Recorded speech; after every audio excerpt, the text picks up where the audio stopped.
পুলিশের পোশাক মানে জনগণের কাছে একটি আস্থা ও বিশ্বাসের জায়গা। এ সমাজে বহু এমন মানুষ রয়েছে, থানায় গিয়ে নিজের অভিযোগের কথা জানানোর জায়গাটিকে মনে করেন অনেকটা পবিত্র। কিন্তু উদয়পুর রাধাকিশোরপুর থানা বর্তমানে বট গাছের এক আস্তানা হয়ে উঠেছে। থানার প্রবেশদ্বারে মূল ফটকের দরজার উপরে রয়েছে বড় আকারের একটি বট গাছ, যার শিকড় ধীরে ধীরে গোটা থানাকে গ্রাস করে চলেছে। অন্যদিকে রাধাকিশোরপুর থানায় প্রবেশ করার পর আপনার প্রথমে নজরে পড়বে ভাঙা ফুলের টব ও ভাঙা সিঁড়িগুলি, যা বর্তমানে থানার শোভা বর্ধন করে চলেছে।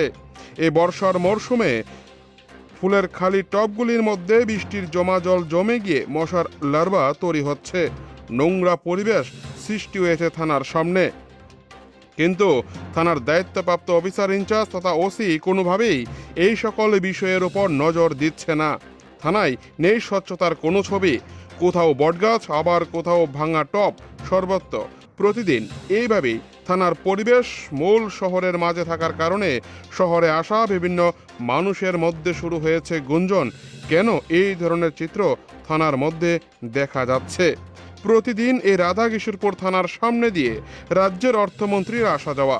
অন্যদিকে এই রাধাকিশোরপুর থানায় কখনো পুলিশ সুপার, আবার কখনো অতিরিক্ত পুলিশ সুপার ও মহকুমা পুলিশ আধিকারিকের আসা যাওয়া প্রায়শই হয়ে থাকে।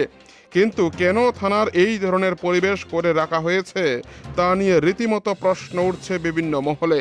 কোথাও কি উদ্দেশ্য প্রণোদিতভাবে এই ধরনের চিত্র রেখে দেওয়া হচ্ছে? নানা আলোচনা ও সমালোচনা ঘটছে প্রতি মুহূর্তে। এখন দেখার আদৌ কি বটগাছ কাটা হবে থানার বিল্ডিংয়ের মূল ফটক থেকে, নাকি সরকারি সম্পত্তিটি এভাবেই নষ্ট করতে দেবেন থানার ওসি, সেটাই এখন দেখার বিষয় হয়ে দাঁড়িয়েছে। উদয়পুর থেকে নিজস্ব প্রতিনিধির রিপোর্ট, টিভি 100 বাংলা।